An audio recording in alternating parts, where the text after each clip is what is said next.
great food experience. It's classic Italian with a modern twist. Misfits Dine and Drink, 200 Heritage Parkway off Highway 90 in Broussard.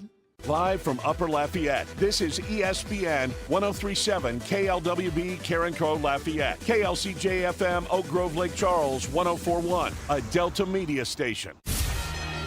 This game isn't fun. This game is a war. It's time for the 2-minute drill. Hurry it up, hurry it up, hurry it up. Powered by B1 Bank. Visit b1bank.com to find a location near you. Come on, let's go, you guys.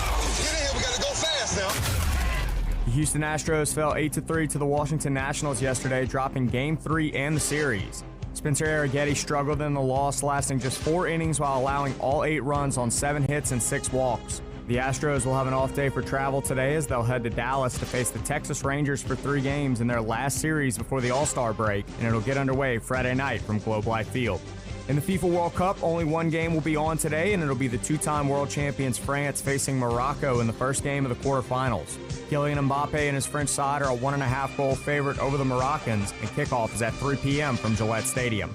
In the PGA, the Genesis Scottish Open begins play today from the Renaissance Club in North Berwick, Scotland. The favorites for the Scottish Open are Scotty Scheffler at +600, Rory McIlroy at +1,000, and Jon Rahm at +1,600.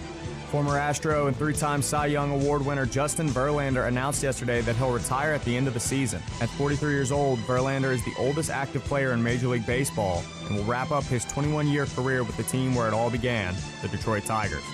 The New Orleans Saints announced their 2026 training camp schedule yesterday. Camp opens on Wednesday, July 29th with a closed practice before the next 5 sessions are open to the fans. Overall, 10 of the team's 14 practices will be open to the public, including joint sessions with the Cowboys in California and the Jaguars in Metairie. I'm Blake Purser, and you're listening to ESPN 1037 Lafayette and 1041 Lake Charles. Your home for the LSU Tigers and the Houston Astros. The 2-minute drill has been powered by B1 Bank. Visit b1bank.com to find a location near you. Dawson Iserloh prides himself on taking a deep dive to uncover all the relevant data about the sports and sports teams he loves. And now he's sharing all those facts inside his big brain with all of you. Here is the LohDown with D-Loh on ESPN 1037 Lafayette and 1041 Lake Charles, Southwest Louisiana's sports station. It is the LohDown, ESPN 1037 in Lafayette, 1041 in Lake Charles, anywhere you are, the ESPN Southwest Louisiana mobile app, and now streaming live on YouTube every single day. ESPN_SWLA is how you find us over on YouTube. Of course, free to watch every single day as well. We've got a lot lined up for you here today. It is a Thursday, hanging out in the BLN Bear Studios in Upper Lafayette. I am back, of course. Yesterday was my return show, so we covered a lot of the stuff that we missed. We're caught back up for the most part, and now we have a few things to look forward to. Media Days are approaching. We will be at Sunbelt Media Days talking about Cajuns football a week from today because their day is Thursday. We found out, by the way, who's going to be attending. It's going to be Lunch Winfield as the quarterback. Makes a lot of sense. And George Jackson, offensive tackle, veteran member of the squad, who will be going. Cajuns are actually the only team at the event that's taking 2 offensive players. Troy is taking their punter, which is certainly a little unique as well. So we'll have plenty more time to get reacquainted with that. I'm trying to hold off, as you all know. I don't get into football mode until Media Days. That's my personal rule. So I'm holding off for now. We're not going to talk a ton about it. If there's something big that comes up, obviously we'll address it. We are going to talk a little bit of Saints with Seth Lewis at the bottom of the first hour as our guest today. But for the most part, I'm going to allow myself to stay away from being in football mode because once I'm in it, I'm going to be nonstop in it. And we're going to be all the way in, back on ready for the football season to start. So for now, I'm holding off. I do have a comparison, though. That's actually how I'm going to lead the show that brings football into play a little bit. The Astros lost a game yesterday. It's interesting. We've spent a lot of the summer not talking a ton of Astros because of how busy everything else has been with the World Cup and everything else that's going on. We did a ton of college baseball down the stretch. I think I've got some more Astros thoughts to start to get to. And at this point in the year, obviously now that the U.S. is out of the World Cup as well, we'll still talk World Cup, but not quite as much. There's going to be this gap of time for the next week or so where there's not a whole lot going on, and that'll be the perfect time to get caught up on some Major League Baseball things along those lines as well. So here's what we got guest-wise lined up today. Seth Lewis is going to join the show. He hasn't been on in about a month, so we've got some things to catch up with on Seth. Ironically enough, in theory, we'd be talking about all the moves the Pelicans have made between then and now, except they haven't really made any. So we'll talk to Seth, get his opinion. I enjoyed the conversation RP3 had with Les East, and Les gave some good alternative viewpoints on what the Pels might be doing. We'll see what Seth thinks and if he agrees or not. Then we'll also get his thoughts on the Saints. You know, the buzz starting to warm up around New Orleans and surrounding areas. A little bit of training camp news came down. We know when they're going to practice, which practices are open and stuff. They're doing a nice mix of having some practices that you can attend. And, of course, they are going to be in California for a stretch where things will not be super accessible to Saints fans. So they're doing a nice job mixing it up, I think. But including, after that conversation with Seth, top of hour number 2, our World Cup correspondent, Johnny Mays, is going to join us at least one more time. Ton of heat being taken by Team USA star Christian Pulisic, some of which I think is very valid, some of which maybe isn't all that fair to him. I want to get Johnny's opinion on that. Also kind of like how the U.S. can change their approach. What can they do to make sure they're in a more competitive state in 4 years when the World Cup returns? We'll do that. And then, of course, we'll get his thoughts on the quarterfinal matchups that are left. We get the first one of the quarterfinal round this afternoon. It's going to start right when I sign off the airwaves at 3 o'clock. So we are with you for the next 2 hours. By the way, that second hour after the conversation with Johnny Meza, that'll be our last guest of the day. So we got a lot to get to. Let's go ahead and get it started. As I mentioned, a little bit of a different approach for me here. I've got something I wanted to talk about to start the show, and it has to do with some comparison's sake as well. So let's get started. D-Loh is the kind of guy that stays locked in. On what? Well, that depends on the night. But you can guarantee there was some sporting event that he found interesting. It's time to find out what D-Loh was locked in on the LohDown. So I really spent a lot of time thinking about the career of Justin Verlander yesterday. We found this out before the show that Verlander's career is going to come to a close. He is going to retire from Major League Baseball at the end of the season. Told you how he spent, a good portion of the year being injured this year. He is with the Tigers. They are hoping to get him back at some point, but it doesn't seem super apparent or evident like when he's coming back and how much he's going to be able to pitch this season. Tigers are also in a spot right now where they're kind of struggling a little bit to keep things above water. They're actually playing better of late, but for the majority of this season, it's been pretty disappointing for A.J. Hinch's club. So our poll question of the day is what kind of led me down this rabbit hole, and we're asking you, is Justin Verlander a Mount Rushmore candidate for the Houston Astros? I just talked a lot about this with RP3, but I'll give kind of some more of my own thoughts about it. I knew that there would be some pushback to this. First of all, Verlander spent more than a decade with Detroit to start his career.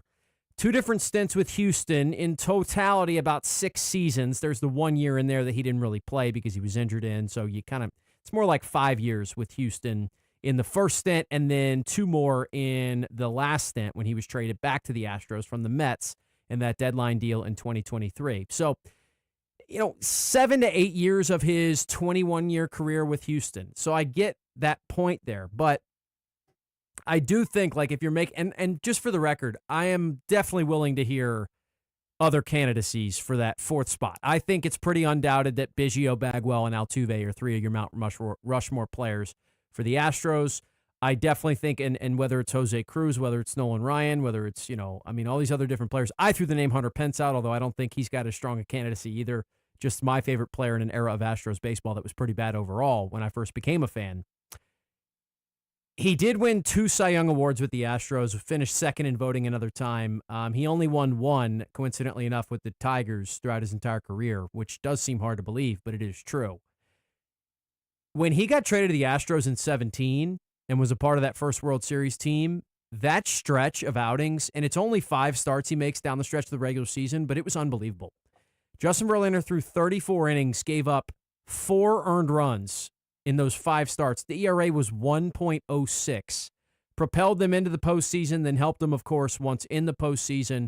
Verlander's another pitcher here where if you include his postseason stats, this guy's got over 3,500 professional Major League Baseball innings pitched, and then over 200 innings pitched only with the Tigers in the postseason. His total career in the playoffs, it's just unbelievable how much this guy has found a way. He basically has an entire extra season of Major League Baseball in just his postseason outings.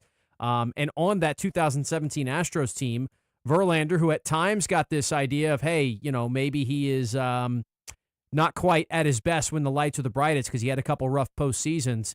He made 5 starts, appeared in 6 games, had a 2.21 ERA and a 4-1 record, and really helped the Astros to that World Series. Of course, he came back and helped them do the same thing in 2022 with 20 innings pitched. Wasn't nearly as dominant. ERA was a 5.85, but still helped them along to that point.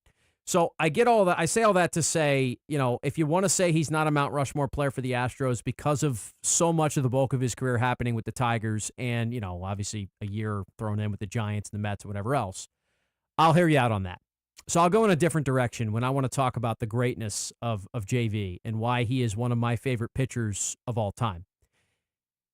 I was trying to think of a comparison point here because what I think is so incredible, and I've said this before, I just had this conversation about quote unquote GOATs. If you're having a greatest of all time conversation, I think longevity has got to be a key centerpiece to the conversation.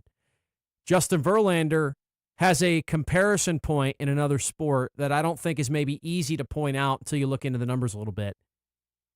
It's Tom Brady.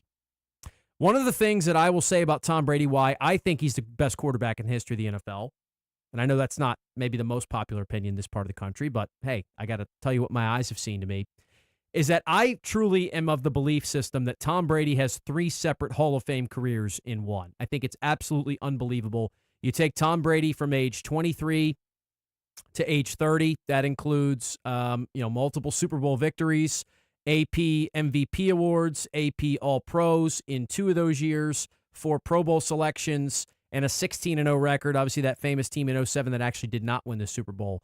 Then you take it from after that ACL injury, remember in 2008, where he misses the rest of the year. You start from 2009, you go all the way to, let's say, 2015, so to speak, or even if you want to throw in that 16 season. Brady, again, comes through multiple Super Bowl appearances, second in the MVP voting 2 more times, 1 more MVP award that he won, and the multiple Super Bowls. Then you take it from 2017 through the finish of his career, wins another one in New England, another MVP award with the Patriots, by the way, at age 40, then wins his second Super Bowl of that time frame with the Buccaneers, reinvents himself in a new place, and wins over 11 games every year except the last game of his career. I think there's an argument to be made that Tom Brady has 3 separate Hall of Fame careers within one career of 23 years. It's unbelievable, right?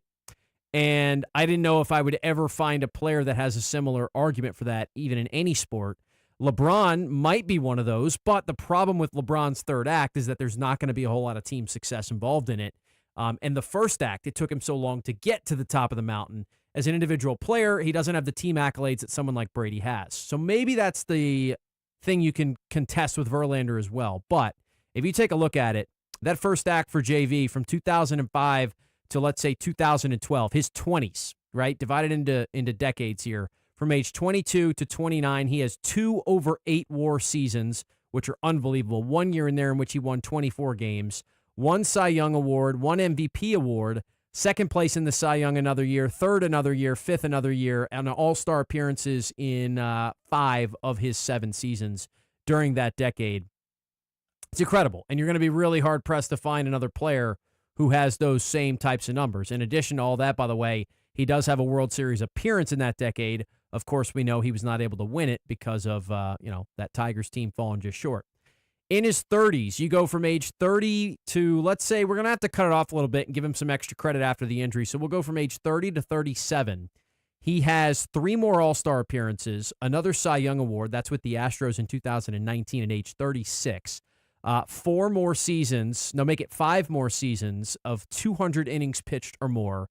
Top 5 in the Cy Young Award voting 4 more times. Top 5 in the MVP voting 2 more times. Or top 10, I should say, not top 5. Don't want to give him too much credit there. And then, of course, that first ever World Series title that he wins in 2017 with the Stros. Then that last act, he misses, and it's just like Brady. You can kind of abbreviate it with the injury and then go, first of all, coming back from a brutal injury for a pitcher to suffer, which is Tommy John surgery and not pitching at all in 21. Comes back in 22, wins another Cy Young Award right off the rip. And I don't know if Verlander really gets enough credit for that. That 2022 season, in my opinion, is one of the most incredible accomplishments in the history of baseball. He made one appearance in 2020, the COVID-shortened year. He did not pitch at all in 21. And he came back off of 2 years of not pitching professionally and won a Cy Young Award at age 39 with an 18-4 record and a 1.75 ERA. His career low for ERA in a season, by the way. Won the Cy Young Award, was an All-Star, top 10 in MVP voting yet again. That's one of the most impressive seasons in the history of Major League Baseball history, in my opinion. I said history twice, didn't mean to. And then you throw in the fact that he gets another World Series title at the end of that 22 season as well with the Astros. Helps the Stros to another playoff run, 23, when he gets traded back. 2 more years with them. He was pretty good with the Mets as well.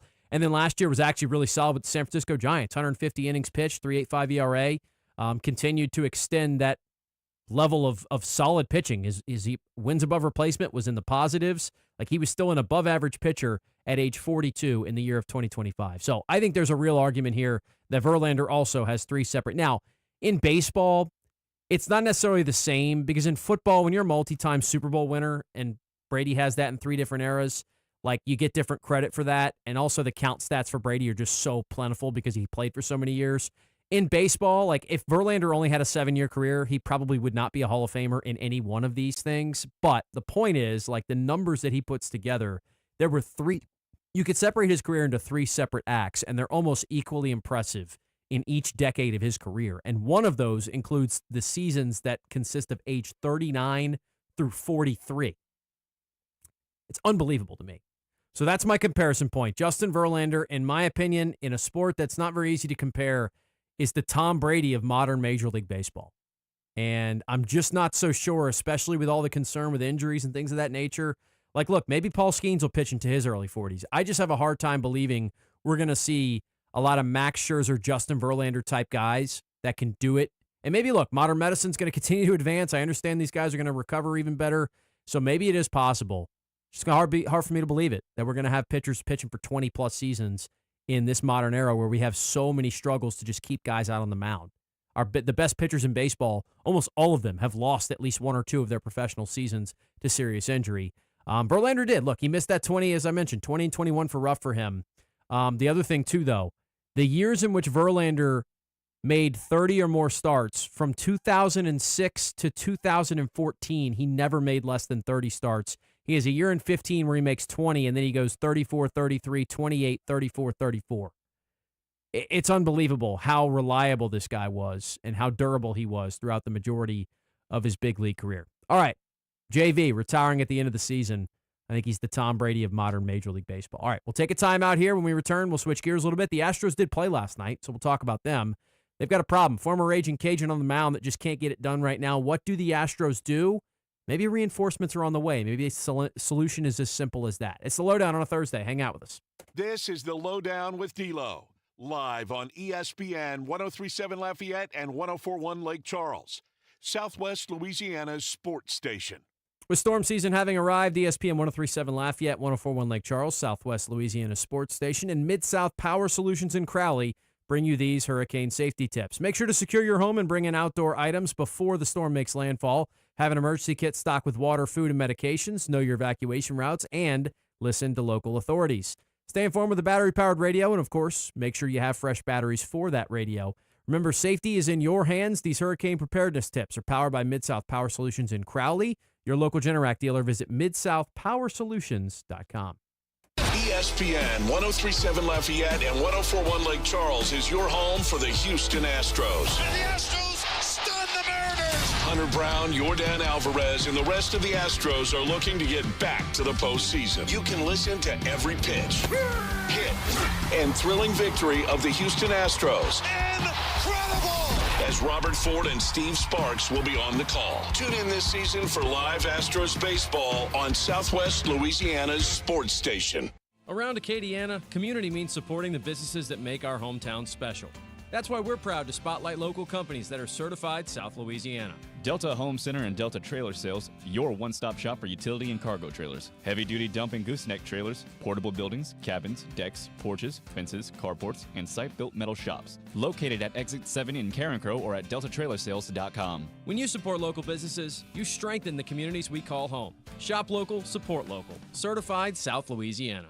BB's Auto Sales has been serving Acadiana since 1966. Cleanest selection of pre-owned cars, trucks, and SUVs. Need financing? No problem. BB's offers easy financing for all credit types, including in-house financing. Plus, they're paying top dollar for your trade. Voted top 3 dealership in Community Choice Awards 2 years in a row. Visit BB's Auto Sales, 2 convenient locations off Johnston Street and in Abbeville. bbsautosales.com. Cleanest cars in Acadiana. Attention first responders, police officers, firefighters, military and former military personnel. If you have an acre or more of grass to cut, Skag Zero-Turn Mowers would like to thank you by offering you a special discount with their Simply the Brave First Responders program. Save big money on the industry's top-rated zero-turn mower at Nolan's Lawnmower in Carencro. Nolan's can offer well-qualified buyers 0% financing for 48 months. Come by Nolan's Lawnmower at 3547 northwest of Evangeline Thruway and check out the full line of Skag zero-turn lawnmowers. Every weeknight, MeTV has your laugh therapy. To chase away the blues or the olive drabs. With 2 hours of MASH at 5. This guy's ankle has tickled my funny bone. Followed by the Andy Griffith Show at 7. Doggone it, Otis. You're supposed to be hugging me when I'm arresting you. But he likes you, Bart. Weeknights on MeTV. Watch MeTV Acadiana on KLWB, over the air on Channel 50.1. Check your local cable listings for the channel in your area. Hi, I'm Nancy Landry. No matter what part of our great state you call home, Louisiana's elections are an important part of who we are. In 2026, closed party primaries will change how some of those elections happen, so you'll want to know what to do. Keeping your registration current ensures you'll get the right party-based ballot. Remember, this change only applies to certain offices. To learn more, visit govote.com or download the GoVote app. Paid for by the Louisiana Secretary of State's office.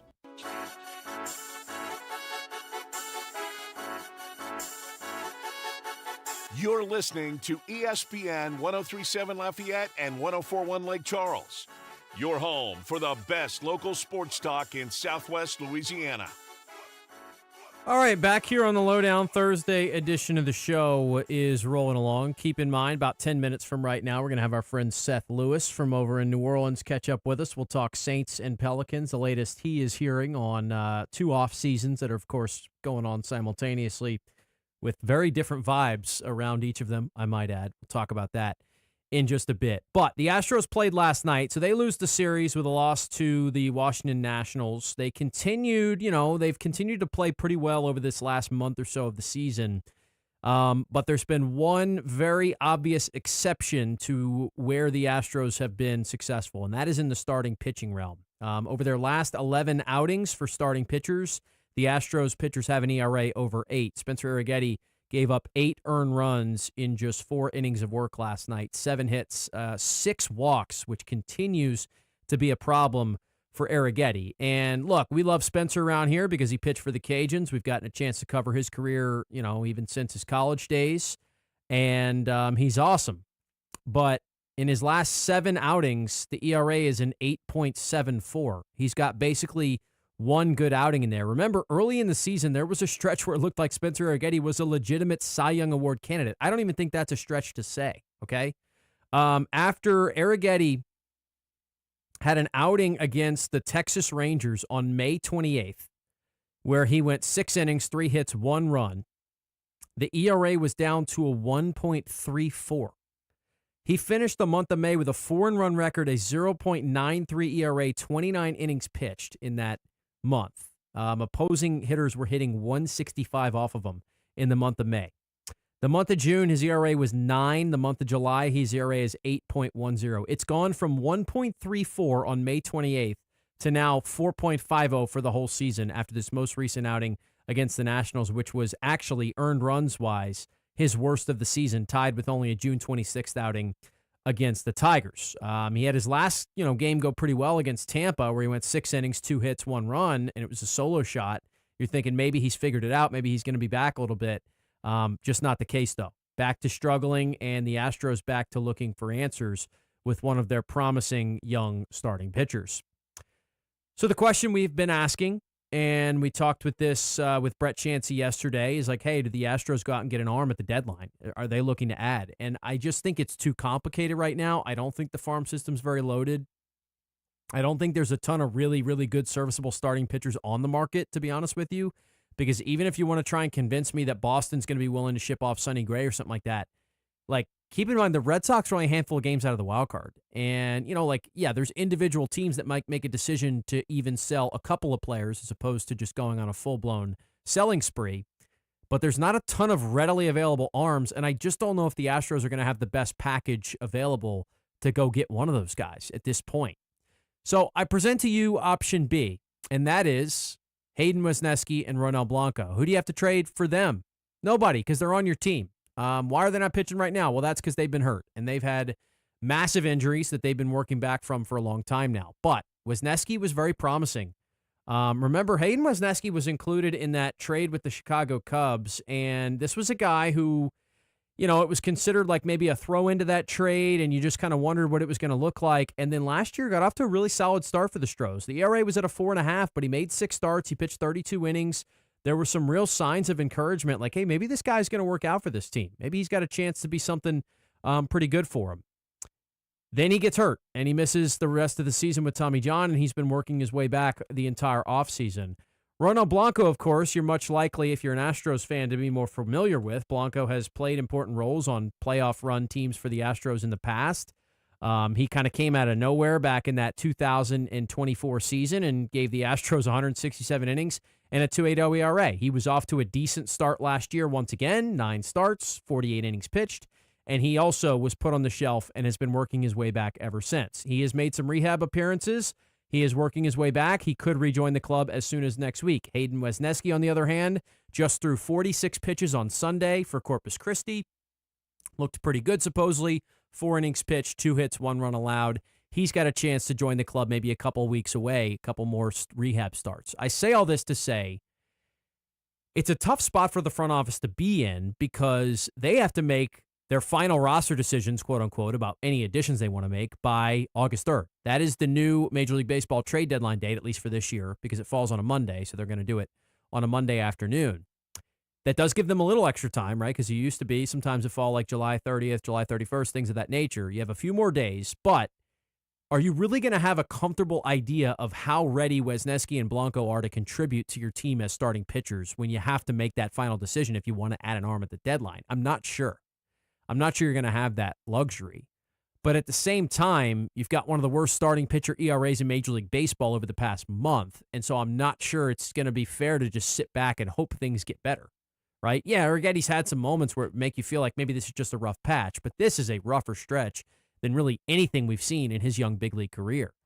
Tatsuya Imai has never quite given you any stretch of consistency to make you feel like he's going to be a reliable source of innings eating down the stretch of the regular season. And then you've had injuries, and look, you can't count on Lance McCullers to stay healthy and give you valid innings down the stretch as well. So it's either add an arm at the deadline or really feel comfortable about where Wesneski and Blanco are coming back. And those guys, to be honest with you, their career numbers tell you they are the perfect candidates to come back and be innings eaters.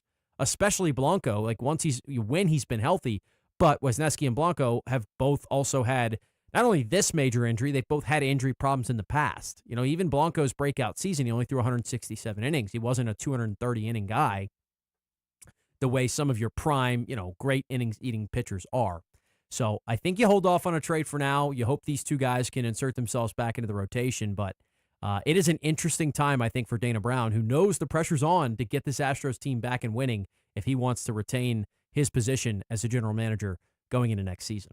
All right, we'll take a timeout now. When we return, we'll have our friend Seth Lewis on. We'll talk New Orleans Saints. We'll talk New Orleans Pelicans and more. It is a fun Thursday edition of the show. Keep hanging out with us.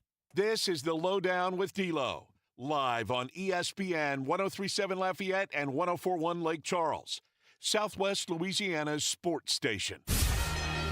This game isn't fun. This game is a war. It's time for the 2-minute drill. Hurry it up, hurry it up, hurry it up. Powered by B1 Bank. Visit B1Bank.com to find a location near you. Come on, let's go, you guys. Get in here, we gotta go fast now. The Houston Astros fell 8-3 to the Washington Nationals yesterday, dropping Game 3 and the series. Spencer Arrighetti struggled in the loss, lasting just 4 innings while allowing all 8 runs on 7 hits and 6 walks. The Astros will have an off day for travel today as they'll head to Dallas to face the Texas Rangers for 3 games in their last series before the All-Star break, and it'll get underway Friday night from Globe Life Field. In the FIFA World Cup, only 1 game will be on today, and it'll be the 2-time world champions France facing Morocco in the first game of the quarterfinals. Kylian Mbappe and his French side are a 1.5-goal favorite over the Moroccans, and kickoff is at 3 p.m. from Gillette Stadium. In the PGA, the Genesis Scottish Open begins play today from the Renaissance Club in North Berwick, Scotland. The favorites for the Scottish Open are Scotty Scheffler at +600, Rory McIlroy at +1,000, and Jon Rahm at +1,600. Former Astro and 3-time Cy Young Award winner Justin Verlander announced yesterday that he'll retire at the end of the season. At 43 years old, Verlander is the oldest active player in Major League Baseball and will wrap up his 21-year career with the team where it all began, the Detroit Tigers. The New Orleans Saints announced their 2026 training camp schedule yesterday. Camp opens on Wednesday, July 29th with a closed practice before the next 5 sessions are open to the fans. Overall, 10 of the team's 14 practices will be open to the public, including joint sessions with the Cowboys in California and the Jaguars in Metairie. I'm Blake Purser, and you're listening to ESPN 103.7 Lafayette and 104.1 Lake Charles. Your home for the LSU Tigers and the Houston Astros. The 2-minute drill has been powered by B1 Bank. Visit B1Bank.com to find a location near you. ESPN 103.7 Lafayette and 104.1 Lake Charles is packing its bags and headed to Tampa for SEC Media Days. Tune in starting Monday, July 20th, as RP3 and Mesh and the LohDown with D-Loh will be broadcasting live from Radio Row for ESPN's Live from SEC Media Day coverage, powered by Service Chevrolet Cadillac. Kick off the 2026 season in Tampa with ESPN 103.7 Lafayette and 104.1 Lake Charles, Southwest Louisiana's sports station. Imagine a place where wellness, luxury, and community come together. Welcome to City Club at River Ranch, Acadiana's premier private club. Enjoy a state-of-the-art fitness center, exceptional tennis and pickleball programs, resort-style amenities, and a vibrant social atmosphere. Whether you're pursuing your fitness goals or expanding your social circle, City Club offers an unmatched member experience. Visit cityclubatriverranch.com today. City Club at River Ranch, where lifestyle meets distinction. And now time for the Expert Minute, brought to you by Sugarland Exterminating. Ever wonder why bugs seem to love your home as much as you do? One big reason: moisture. Roaches, termites, and ants are drawn to damp areas. Check under sinks, around windows, and in attics for leaks and excess moisture. A little home maintenance goes a long way in keeping pests out. Got unwanted guests? Call Sugarland Exterminating at 337-367-1414 or visit sugarlandexterminating.com for more information. Sugarland Exterminating. Pest-free environment we're creating. Spiders, roaches, rats, and mice. Those awful termites are not so nice. Get rid of all your pests right now. Call Sugarland Exterminating. Termites, they're here. They're invasive. They can destroy your home if left untreated. Sugarland Exterminating has been in business for over 50 years, and they have the experience to effectively treat termites. Call 367-1414 or visit sugarlandexterminating.com. And that has been your Expert Minute, brought to you by Sugarland Exterminating. When strength matters, go to apfabllp.com. Precision built to last, from heavy-duty aluminum structural welding using TIG, MIG, and stick to custom metal fabrication designed exactly for your project. Need safety inspections, weld analysis, or 24-hour metal repairs? Trust A&P to get the job done. For quality craftsmanship and dependable service, visit apfabllp.com. That's apfabllp.com. A&P Fabrication and Construction. Built strong, built right. Looking for a great deal on golf this summer? Head to Farm Alley Golf Course for the Sizzlin' Summer Special.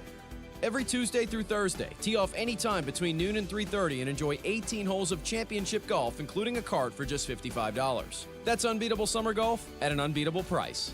Gather your friends, sharpen your game, and make the most of your afternoons at Farm Alley Golf Course. Book your tee time today and take advantage of the Sizzlin' Summer Special, only at Farm Alley.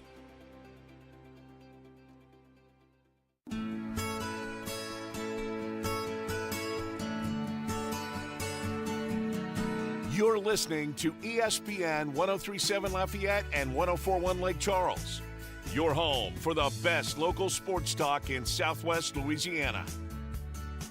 The LohDown resumes here on a Thursday afternoon. It's been a little bit since we've caught up with our friend Seth Lewis, WWL-TV over in New Orleans, but we have him back on today to catch up on some New Orleans professional sports talk. Seth, what's going on, my friend? What's up, Dawson, man? Good to see you. Good to talk with you.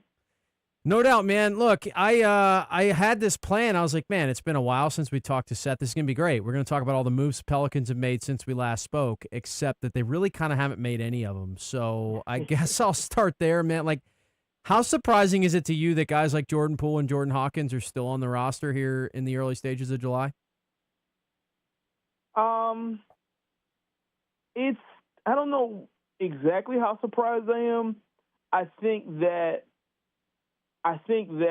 there was so much chatter about a Trey Murphy move, and I thought that maybe like one of them, like Jordan Poole, might be moved out with Trey or something like that.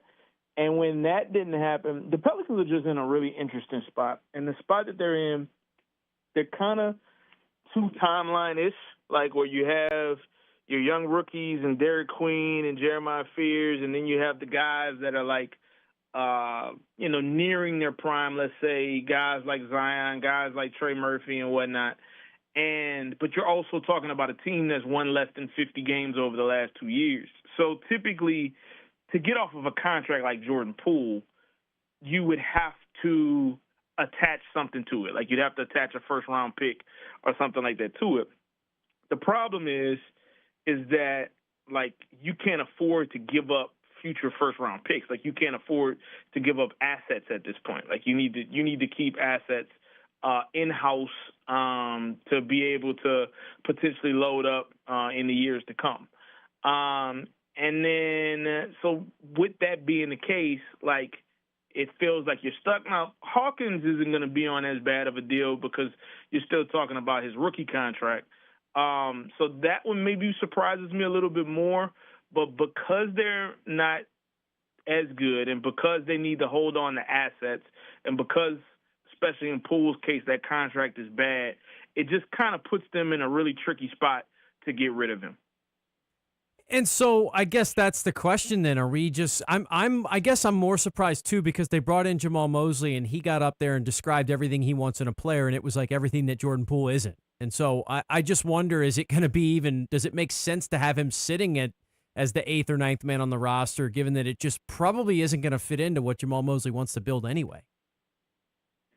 Yeah, I mean, like it might end up being a deal where, yeah, he might be the 8th, 9th man on the roster. He also might be somebody that, like, just isn't playing and is just, like, a high-priced player that I guess you could break the glass if necessary, but you essentially just hold on to him until you come to some sort of resolution. It's a tricky spot that they're in because, like, for example, you talked about how Jordan Poole is everything that we don't see Jamal Mosley to be. Well, on the other hand, Micah Peavy is like the exact player that he described, right? Second-round pick who played in 61 games last year, but not big minutes, but like he's a defensive first guy. So you could see somebody like him getting a big bump in year 2, and he handled his own in a lot of situations when it came to guarding some of the better players in the NBA.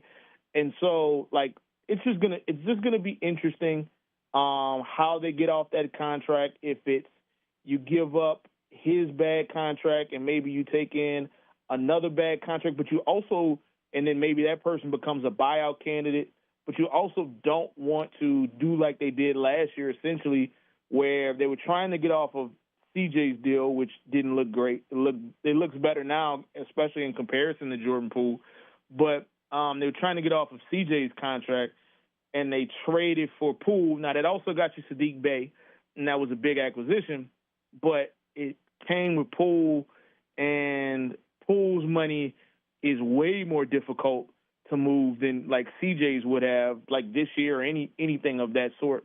So it's gonna be really interesting to see how they navigate it. But I would agree that if they have to attach an asset to get rid of him, I would just say hold on to him for now because it's not worth giving up future assets. You alluded to the Trey Murphy trade rumors, and I mean, I was pretty consistent throughout the process. I didn't think that would be a good decision. I want to see Trey Murphy on this roster, at least for this season, and kind of figure out what the future looks like. Then there was this kind of question, and people always ask, like, hey, when a player's involved in trade rumors, can you really turn back and then ask him to just be on the team again if things don't work out? We even had some reports this week. It was like, hey, maybe it was a little blown out of proportion just how available he was, and so. Like, I think Trey seems like the type of player who's going to be able to put it behind him, especially given we don't know what the conversations with him were like behind the scenes. But what do you make of the idea that they have seemingly turned their back on the idea of trading him, and now obviously he's hopefully going to be a part of the roster? Well, it depends on what the messaging was to Trey, which is right. If the messaging was, hey, look, people will call us about you. We're not looking to trade you. If somebody gives us an offer that blows us away, then maybe we'll consider it. But otherwise, like, we want you on this roster. Like, we plan to have you. We see big things for you. If you're being truthful in that way, then I think that it becomes like less of an awkward situation because it never fully seemed like nobody fully seemed to know what exactly the Pelicans wanted to do. I think there was some like, oh, the Pelicans want to get into the top 10. Well, I want $1 million. There was some of that, like the one to get into the top 10, and maybe they use Trey Murphy for it, but it's like, are you trading into the top 10 to get Trey Murphy? Like, you know what I mean? Like, are you like there's a chance that you trade into the late part of the top 10 and you don't get somebody as good as Trey Murphy. And so I like that they've been patient in that fact of we're going to get back what we feel like he deserves. And you can look at other players, Desmond Bane, Mikal Bridges, OG Anunoby, guys of that caliber, who I would say is like pretty similar to Trey as far as like probably like elite role player. You know what I mean? Like that elite role player, the 3-and-D type of person. And so I am glad that they didn't panic on it, and I don't think it'll take a lot of massaging when it comes to Trey, especially if they've been consistent in their messaging. The thing that would concern me maybe with Trey is if Trey sees friends, like I think he's good friends with like Mikal Bridges, for example. If he starts to see friends who have gone to different places and have had success, and he's like, all right, like it's been nice in New Orleans, but like I want a taste of that too. Like I want a taste of what Jose got to taste in New York, winning a championship. And so that would be more of the concern. But I think if they've been consistent with the messaging, then they don't have as much to worry about. We could close the Pelicans side of the conversation, Seth, with a little on the NBA Summer League, which is actually starting in less than an hour. Pels are going to be the first game up of the day against the Timberwolves. They end up deciding not to have Derek Queen and Jeremiah Fears play. Some maybe suggesting that actually means that's because they're a bigger part of the team's plans in the regular NBA league this season. What do you make of their decision to not have those two guys? And does anything outside of, maybe our first look at Jaron Pierre Jr., anything else about this Summer League roster excite you? Well, there's no hiding that they're a big part of their plans. I mean, you don't trade an unprotected first-round pick to go get Derek Queen. If not, and if you want to use that towards Jeremiah Fears, like they traded up to go get Derek Queen. He meant that much to them, and they still drafted Jeremiah Fears over that guy. You know what I mean? So it's like there's no question that they're a big part of what's ahead. And for me, like I know that there's some people that are under the impression of, like, man, it'd be nice to see them in Summer League. And okay, yeah, if they'd have played a game or two, it'd have been cool. But they would have been shut down after game 2 anyway. So we're talking about a game or two. And I've seen the stat floating around as far as the rookies that had over 2,000 minutes last year. And they were, one of, or 2 of 5, I believe it was, that had over 2,000 minutes. and the other guys, and Cooper Flagg, and Con Knipple, and VJ Edgecombe, they're not playing in the summer league. Dylan Harper, who he didn't have over 2,000 minutes in the regular season, but he was such a pivotal role. He played such a pivotal role for the Spurs going to the NBA Finals. Like, he doesn't need to play summer league. So I'm okay with it. I mean, those are two guys who played, again, 82 and 81 games respectively. They showed a lot of promise, especially late in the season. And them dominating summer league for a couple games is not what you need to see to be like, oh, man, they got it. Like, they could dominate the first couple games of summer league and still not pan out to be amazing players. Like, I think people are just kind of hyping that a little bit too much. Like, they were not good in summer league. Like, I don't know if people remember that. Like, Jeremiah Fears did not look good in summer league last year. Derek Queen, I don't even remember if he played a whole lot in summer league. I feel like he got hurt at some point. But the whole point being that all happened, and it got to the season, and like literally the first game against the Grizzlies, Fears went off, and we all immediately saw how good he could be. And he developed as the year went on. And Derek Queen developed as the year went on and became the first rookie center to have a 30-point triple-double. Like, I'm not worried about them. Like, there's nothing that they could show me in those two games that would give me any more or less confidence of what they have coming ahead in the NBA. The real proof in the pudding is going to be real NBA games. Well said on that. All right, we're talking with Seth Lewis, WWL TV over in New Orleans. We'll switch gears, Seth, from the Pelicans to the Saints, who have a lot of excitement. And I guess that's where I'll start. It's still early. We just get some training camp dates yesterday, so now we can kind of pencil those into the calendar if we want. But what would you compare the excitement level of just what you've been hearing around this team from maybe, I guess, any year since the Drew Brees era ended? Like, is it comparable to that? What do you make of it? I guess it's different because people have reset their expectations in a way as well. Yeah, I don't. This is an excitement that I don't know if the Saints have had in some time, and the reason why I say that is because, all right, let's just take the Drew Brees era, and you take 2006. 2006 was, coming back from Hurricane Katrina, and there's like hope, but it's like more of like, man, it's really nice for the Saints to be back in New Orleans. There was rumors of them, maybe moving to San Antonio, and obviously you didn't know what the city was going to be like right after that. But like, it was more like, man, this is really, really cool. And then like, they have this unbelievable season, and that starts to pump the like, and they go to the NFC Championship game, and it's like, okay, we really got a chance. 2009 obviously is the Super Bowl, and then probably from like Super Bowl on, that became the expectation outside of like maybe some of those like 7 and 9 years and stuff like that. But like, now you're starting to think like we're going to make deep playoff runs. I think the interesting thing about this squad, because like maybe it compares to the first year starting with Jameis, because it was a little bit of there was a little bit of an unknown, but there was an excitement of like, okay, let's see what Jameis can do. But it's unique because nobody really knows the leap that Tyler Shuck can take.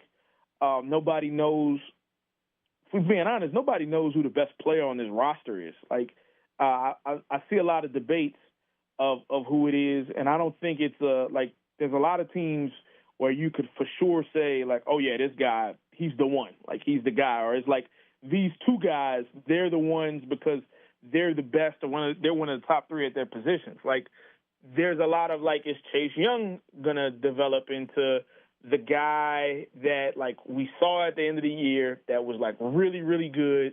Like, can he go into like top 5 defensive end category? Can Chris Olave jump in the top 5 wide receiver category? Can Tyler Shuck make a leap? Like, because obviously the NFL year 2, some quarterbacks struggle as well, but can he make a leap to where like now he's in those conversations similar to how, let's say, Caleb Williams and Drake May took big leaps from year 1 to year 2. Like, there's so much unknown on top of the different players that's come in. Travis Etienne from Jennings, like, how does he impact this?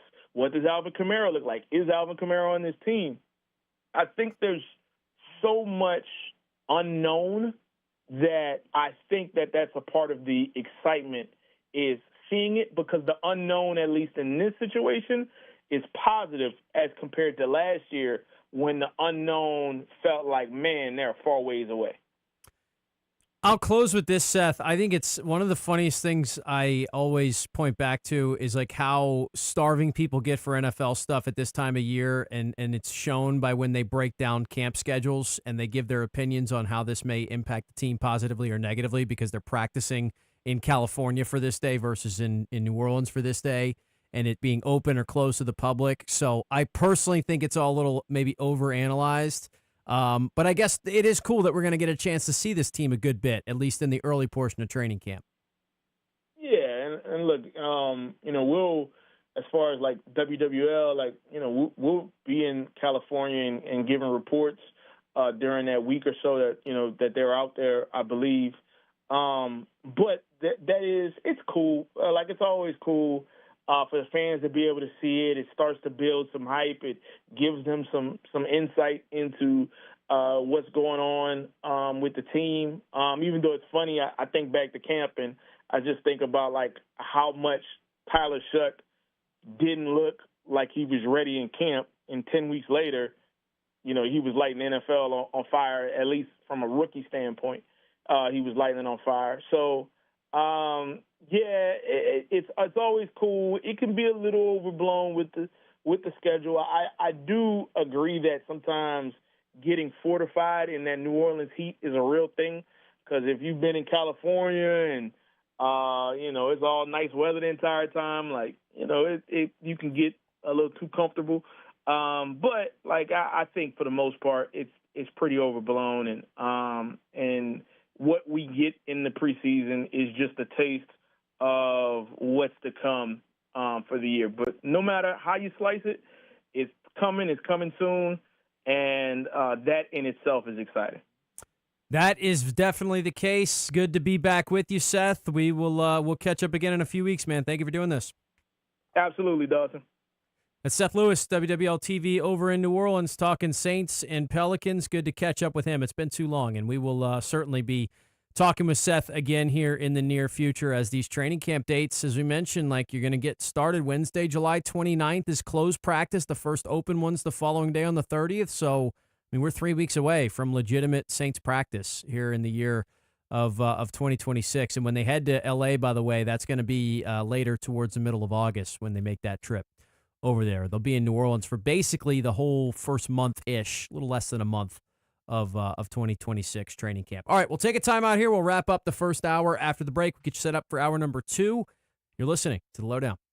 This is The LohDown with D-Loh, live on ESPN 103.7 Lafayette and 104.1 Lake Charles, Southwest Louisiana's sports station. We are packing our bags and heading to Tampa. The beautiful sunny skies of Florida will be the host for SEC Media Days, and we will be there with our shows live. Monday, July 20th is the first day. RP3 and Mesh and this show, The LohDown with D-Loh, will be broadcasting from Radio Row. It's ESPN's live from SEC Media Day coverage presented by Service Chevrolet Cadillac. In addition to live shows, we'll have boots on the ground daily reports for the Jordy Holtberg Show and footnotes. Kick off the 2026 football season in Tampa with us here at Southwest Louisiana Sports Station.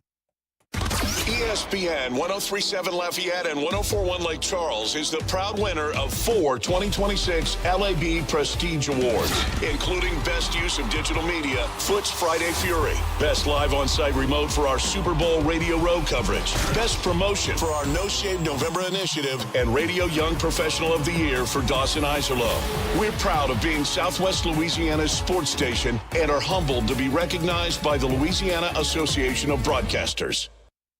Do you know how many tax resolution firms have been forced to close because they were taking advantage of people or have gone out of business? It happens all the time. Hi, this is Kerry Bryson with the Bryson Law Firm. As a matter of fact, there are national tax relief companies that are currently under court orders to cease operations. So if you have IRS issues, do not fall for the threats and scare tactics of the national so-called tax relief companies. The Bryson Law Firm has been doing this for decades. We have a AAA BBB rating, and our entire focus is IRS problems and tax liability issues.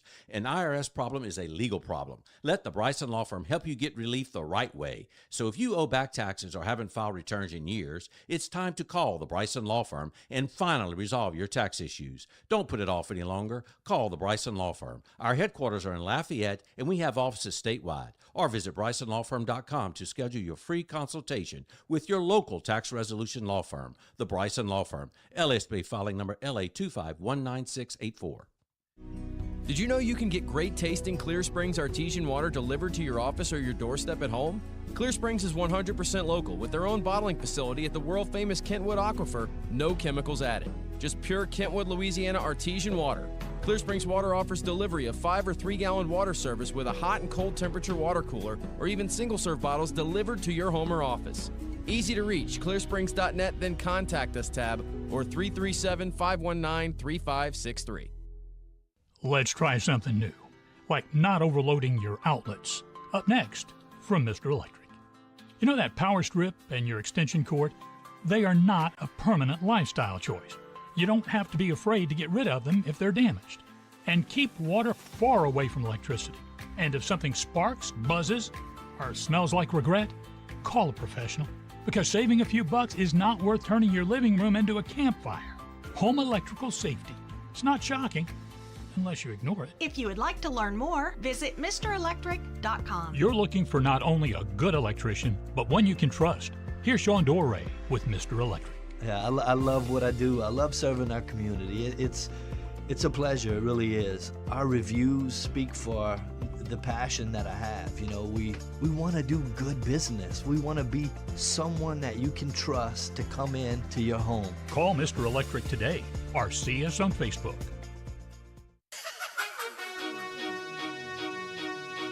This is ESPN 1037 Lafayette and 1041 Lake Charles, broadcasting live from the Beal and Hebert studios in Upper Lafayette.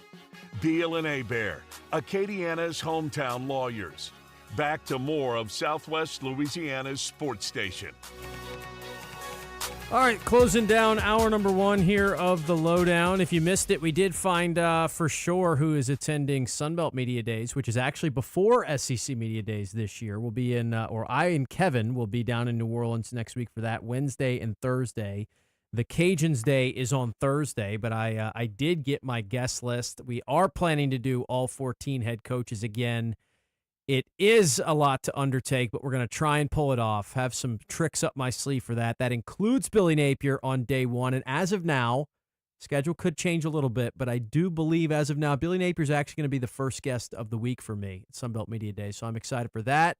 That is coming up a week from now, and we did find out Michael Decimo, of course, is going to be there for the Cajuns, but he is bringing with him Lunch Winfield, his starting quarterback, not a surprise there, and George Jackson, actually the only team that decided to take 2 offensive players. And I didn't know if it was like a rule or something. Apparently it's not. Last year, the Cajuns took Casey Osai as a linebacker in addition to taking Jax Harrington on offense. This year, they're going to go 2 offensive players. Clearly, there's no strict rule about it because Troy's taking their punter. And they'll have that'll be good content for sure, I imagine, because I'm sure he's from Australia because it feels like 90% of the college punters are Australian these days. So Lunch Winfield, George Jackson, of course, longtime starter and fixture on the offensive line. He's run into some injury stuff. Hopefully they're going to have him healthy for this year. He could be a big fixture for them up front, and then it just makes sense to have Lunch there. Everybody's going to want to hear from him. He is he's a content machine as well with a name like Lunch and a really, bubbly, fun personality. So I'm excited to be down there, get a chance to talk to all those guys and develop some thoughts on the 2026-27 Sunbelt Conference football season, and then it'll be right after that. We'll go Wednesday, Thursday, Sunbelt for me and Kevin shows, and then I will also be in Tampa the following Monday to start SEC Media Days. We're going for all 4 days this year, so excited about that as well. We got a lot going on in the month of July and into early August. Stay tuned for what we got planned on that as well. For now, let's do this. Let's take a timeout. When we return, we'll go World Cup. We'll go Red Card Rundown. Johnny Meza rejoins us. Talk about the U.S.'s disappointing exit and the quarterfinals ahead. That's next. Stop Smoking with Alex Goen, patented hypnosis. My name's Robin Fletcher. I smoked for 46 years. I went to a seminar in March. I took my 3 sisters and my brother-in-law and my sister's best friend and them went. None of them have smoked a cigarette, and I want to thank you from the bottom of my heart. My name is Jen Carpenter. I went to a seminar to stop smoking, and it worked. The only stop smoking method in America proven useful by the U.S. Patent Office because it reprograms your subconscious. Alex Goen breaks your connection to cigarettes, coffee, stress, driving, even other smokers. No cravings, irritability, or weight gain. You walk in a smoker and you walk out free. Only $59.99 or your money back. Stop Smoking Seminar Saturday, July 18th, the Hilton Garden Inn Cajun Dome at 2 p.m. Weight loss at 11 a.m. Sign up at alexgoen.com. That's ALEXGOEN. alexgoen.com. Only the best of the best will stand proudly on the platform when Michael's Men's Club brings you the 15th Annual Stripper Olympics. Wednesday, July 15th. It's a special night of fun and games when the Stripper Olympics returns to Michael's Men's Club. Guys, it's a no-holds-barred competition. Ladies, you have a chance to win big if you're in the game. Michael's Men's Club invites you to battle it out in 3 categories. The pole, the floor show, and the most ancient art of them all, the lap dance. With $650 cash per category. First place overall gets $1,500. Second place overall gets $1,000. And third overall gets $500. That's $5,000 in total Stripper Olympics cash to be awarded. Plus the feature in Exotic Dancer magazine. Professional entertainers come from all over the USA to compete for the $5,000 in cash. Guys, mark your calendar and tell your friends, because this is the event you cannot miss. The 15th Annual Stripper Olympics. Wednesday, July 15th at Lafayette's premier gentleman's establishment, Michael's Men's Club. Highway 90 Broussard. Doors open at 5 and show starts at 7 sharp. Tickets $30 at the door. Let the games begin. Get more details now at michaelsmensclub.com. Live from Upper Lafayette, this is ESPN 1037 KLWB Carencro Lafayette, KLCJ-FM Oak Grove Lake Charles 1041, a Delta Media station. This game isn't fun. This game is a war.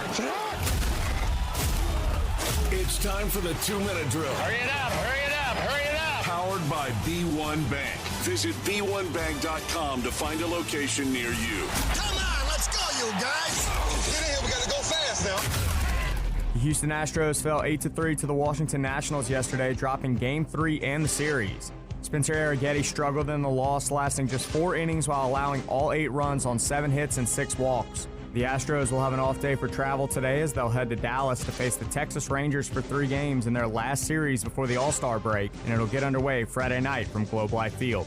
In the FIFA World Cup, only 1 game will be on today, and it'll be the 2-time world champions France facing Morocco in the first game of the quarterfinals. Kylian Mbappe and his French side are a 1.5-goal favorite over the Moroccans, and kickoff is at 3 p.m. from Gillette Stadium. In the PGA, the Genesis Scottish Open begins play today from the Renaissance Club in North Berwick, Scotland. The favorites for the Scottish Open are Scotty Scheffler at +600, Rory McIlroy at +1,000, and Jon Rahm at +1,600. Former Astro and 3-time Cy Young Award winner Justin Verlander announced yesterday that he'll retire at the end of the season. At 43 years old, Verlander is the oldest active player in Major League Baseball and will wrap up his 21-year career with the team where it all began, the Detroit Tigers. The New Orleans Saints announced their 2026 training camp schedule yesterday. Camp opens on Wednesday, July 29th with a closed practice before the next 5 sessions are open to the fans. Overall, 10 of the team's 14 practices will be open to the public, including joint sessions with the Cowboys in California and the Jaguars in Metairie. I'm Blake Purser, and you're listening to ESPN 1037 Lafayette and 1041 Lake Charles. Your home for the LSU Tigers and the Houston Astros. The 2-minute drill has been powered by B1 Bank. Visit b1bank.com to find a location near you.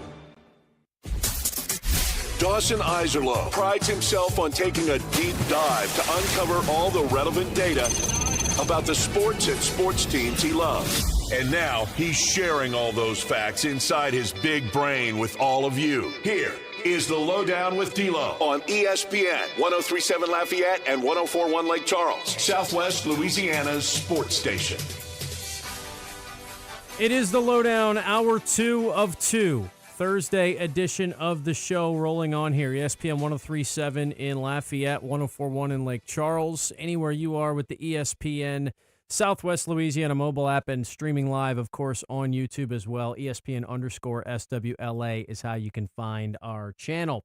A lot of talk there in the first hour. We had a chance to catch up with our friend Seth Lewis on the Saints and Pelicans off seasons, respectively. Did some baseball as well with the career of Justin Verlander coming to a close at the end of the season, where he stands in Astros history.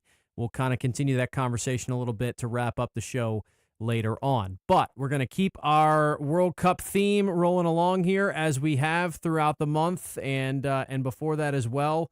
disappointing exit for Team USA, but we have back with us our friend Johnny Meza to talk about it. Johnny, what's going on, man? Obviously a tough one to watch the other day. Yeah, really tough one. That's I think a very mild way to put it. For me, heartbreaking. And then to have Colombia, which is the country of my mother's origin, exit the next day in penalties hasn't been a particularly easy week. But hoping to enjoy the rest of the tournament. No doubt, man. Let's go back to this USA this game, because there's so, and I talked about it the other day. There's a stretch in there where Belgium, first of all, had, some trouble just getting out of their own group, right? They looked sluggish. They didn't look great. Everybody's calling them old and making fun of them. They turn it on, and then they end up going from, maybe being in doubt of moving on to then winning the group, and now that becomes the U.S.'s opponent if they're both to move on. But then they're struggling against Senegal, and you don't know again if that's going to be the team the U.S. faces. And it just feels like maybe they clicked at the right time, and the U.S. didn't. But then again, you go through some of these goals that were given up, and of course the one that everybody's replayed a million times when Freeze stubs his foot, and then Tim Ream somehow doesn't redeflect the ball. I guess just give me your big picture impressions on how it went so wrong for the Americans. It was frankly a really, I would just call it a uninspired and borderline unprofessional performance. There are several things in there in those goals that you mentioned. I mean, the one that I think is easiest for the casual to dissect as being unacceptable is that third goal where, Matt Freese makes a mistake, like you said, and then Tim Ream just kind of can't contort his body 2 inches to kick the ball away. But even on the first goal, you're taught from a very young age, and, I played soccer my whole life and still do. You're taught you don't let the ball bounce in the box. That's one of the, if you can't control it, just kick it out as far as you can and get it out of danger, reset, and then, you defend again. And to watch not only Sergiño Dest, who's taken most of the criticism, but the other two United States players in that area just watch that ball fall, which fell kindly to a Belgian player that, was able to go across and score, was really disappointing. And then on the second goal, you have Anthony Robinson matched up against Leandro Trossard, who, fair enough, is at a top club like Arsenal. But Anthony Robinson is at Fulham, a pretty solid Premier League team. They're both in the same league, and they've played against each other many times. It's not like it's a situation where, Anthony Robinson's fully out of his depth, and he ignores his fundamentals. Trying to make it easy maybe for some of your listeners, as a defensive back, you're taught leverage the numbers, push your wide receiver out to the boundary's your friend. You're kind of taught similar stuff as an outside back. You try and leverage the center of the field, push the winger out towards the touchline, and squeeze him. And we just didn't do that. He gives him a ton of space. Trossard's able to dribble across, and then put a good pass into to one of Belgium's forwards who, kind of dunked on Ream for the second goal. So it was just a bunch of bad stuff, and the energy was low. It wasn't the team I recognized from the other three matches, but unfortunately, I think it's a little par for the course for kind of the mentality this national team has had for a couple decades now. Yeah, and I guess that's why it's so difficult, right? Is because this is a sport too, at least on this stage, where you don't get a shot at every year. It's going to be four more, and so the complexion of your roster changes drastically. Obviously, when you're talking about players who can go through maybe the majority of their prime before their next chance at this happens. And so with all the hype and the excitement around it, it's just so difficult to see it play out the way it does with a rather, as you mentioned, uninspired effort. And look, the Pulisic stuff as well. And I understand now, and even today we get some more information, clearly some serious injury stuff that's involved here. But I also know this, Johnny, and you know it as well. In a lot of these sports, it becomes a bit of a fraternity, right? Your former players that played on the national team, those guys typically protect each other to an extent, at least in other sports. And that is not what we saw from Landon Donovan and, Carly Lloyd and other members of U.S. national teams. So I guess what's your take on it? And are you surprised that seemingly this group of, fraternity members that played for the national team are not having the back of this, the American star right now? No, I'm not that surprised, to be honest with you. I'm sure, to them, they feel as if they never got any respect, when those players you mentioned, Landon Donovan, Tim Howard, when they were active in the national team themselves 10 or so years ago. And I think maybe the fact that Christian Pulisic, I don't want to say has been handed it on a silver platter, but certainly I think has elevated to a prominent status that maybe not befitting what he's been able to accomplish with the national team. I mean, if you remember correctly, 2002, Landon Donovan, he was on that team that made it to the quarterfinals, and I don't think Christian Pulisic has ever reached anywhere near that level of success. So I'm not, I think that maybe is a personal grievance that he has just, with the state of soccer 20 years ago versus now. But I also don't think they're particularly wrong in what they're saying. I think you watch some of these other teams, Argentina goes down 2-0. Let's just look at their reaction versus our reaction when we were down 2 goals. And I think that says all about why we're not still at the elite in the world in this sport.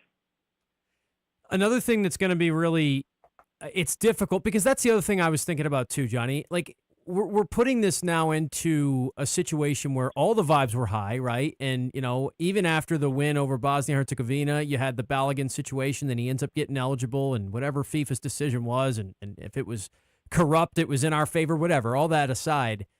Now the entire mood has changed over one 90-minute match. And we know that's not entirely fair, but at the same time, like you get one shot at this every 4 years. So I guess what about this run are you going to take as a positive? And then again, is it maybe just another sign that as much progress as we think we've made, we're not where we need to be yet and maybe not all that close?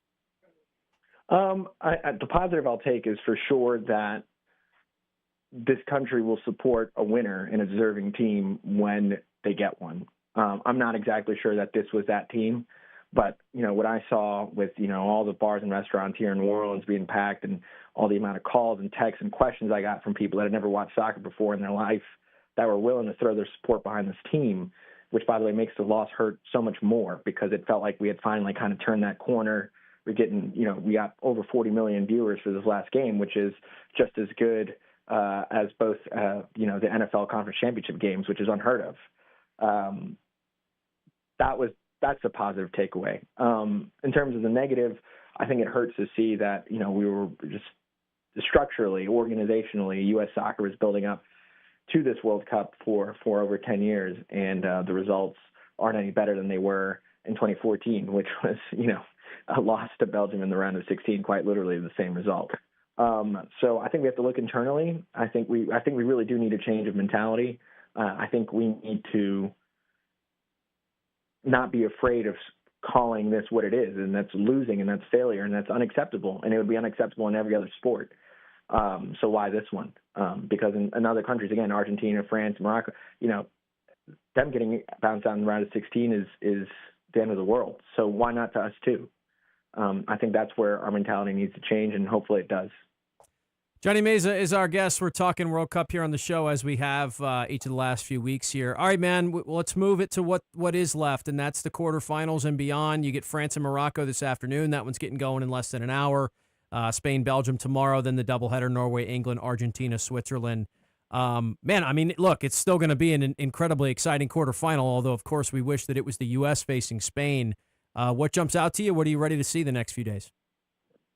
Yeah, I think the quality of team that's left is great. Obviously, the other big thing that jumps out is definitely Norway being involved. I don't think I think most of the soccer watching world knew that Erling Haaland's quality and Erling Haaland's ability to find the back of the net, but for that team to be able to reach this point is really, really awesome and great to watch, quite frankly. So. I'm expecting really good games. Once you get to the quarterfinals, there are no easy teams.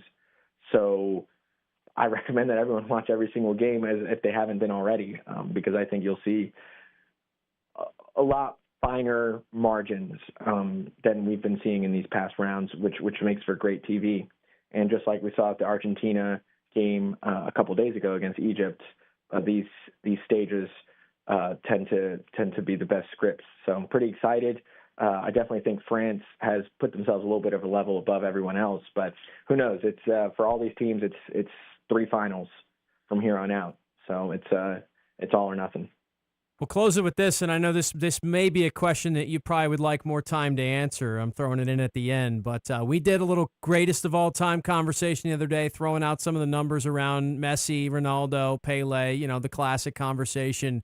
I'm sure it's a near and dear conversation in your mind. What are your thoughts, man? And how much more can Messi elevate this legacy that's seemingly ridiculous already with this last run?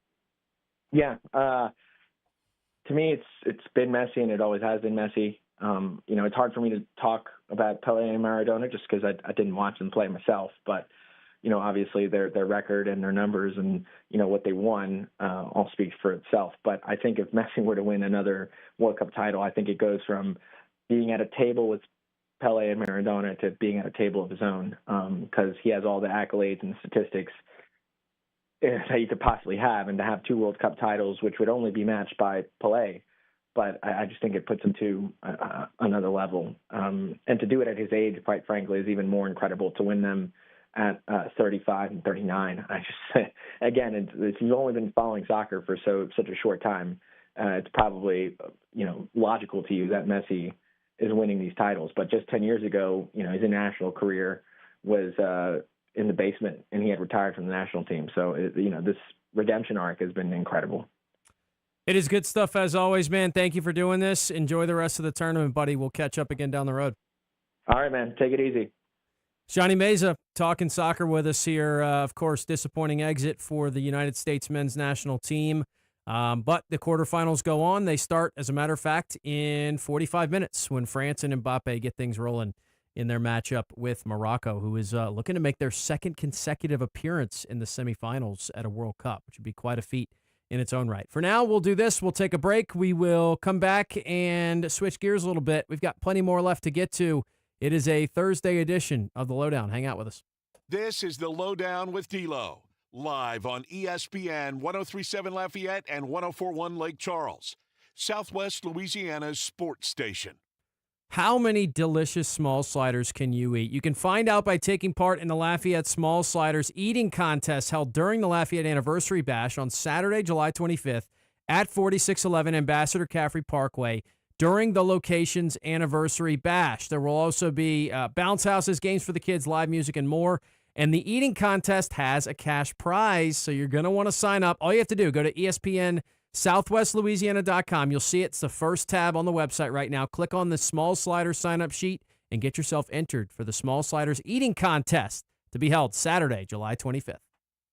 Do you need more of the fellas here on Southwest Louisiana's sports station? Of course you do. So go make sure and subscribe to ESPN 103.7 Lafayette and 104.1 Lake Charles YouTube channel at ESPN_SWLA. Don't forget to turn that bell on so you get notifications for new episodes of Four Tire Change Podcast, where Dawson Iserloh talks all things NASCAR, or Cleats and Sneaks with James Mesh. Get yourself more of Southwest Louisiana's sports station at ESPN_SWLA on YouTube. The heart of Acadiana is its local businesses, the people, families, and companies that help our communities thrive.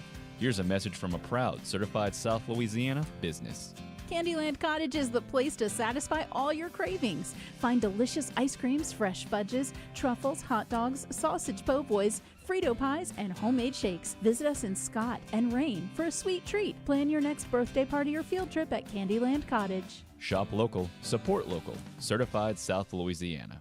Lose weight with Alex Goen patented hypnosis. This is Lisa Stofan. Hypnosis eliminated my desire for soda and fast food, made me want to exercise, and I lost 60 pounds in 6 months. My energy level exploded. I went to another session to deal with some other problem foods. I lost another 10 pounds. In fact, I brought my husband, and he lost weight. The only weight loss method in America proven useful by the U.S. Patent Office because it reprograms your subconscious. Engineered to kill cravings, emotional eating, and late-night fridge attacks. Get full on half the food so you lose the weight and you keep it off. 10 pounds, 30 pounds, whatever your goal. Only $59.99 or your money back. Weight loss seminar Saturday, July 18th at the Hilton Garden Inn Cajun Dome at 11 a.m. Stop smoking at 2 p.m. Sign up at alexgoen.com. That's ALEXGOEN.com. alexgoen.com. Only the best of the best will stand proudly on the platform when Michael's Men's Club brings you the 15th Annual Stripper Olympics. Wednesday, July 15th. It's a special night of fun and games when the Stripper Olympics returns to Michael's Men's Club. Guys, it's a no-holds-barred competition. Ladies, you have a chance to win big if you're in the game. Michael's Men's Club invites you to battle it out in 3 categories. The pole, the floor show, and the most ancient art of them all, the lap dance. With $650 cash per category. First place overall gets $1,500. Second place overall gets $1,000. And third overall gets $500. That's $5,000 in total Stripper Olympics cash to be awarded. Plus a feature in Exotic Dancer magazine. Professional entertainers come from all over the USA to compete for the $5,000 in cash. Guys, mark your calendar and tell your friends, because this is the event you cannot miss. The 15th Annual Stripper Olympics. Wednesday, July 15th at Lafayette's premier gentleman's establishment, Michael's Men's Club. Highway 90 Broussard. Doors open at 5 and show starts at 7 sharp. Tickets $30 at the door. Let the games begin. Get more details now at michaelsmensclub.com.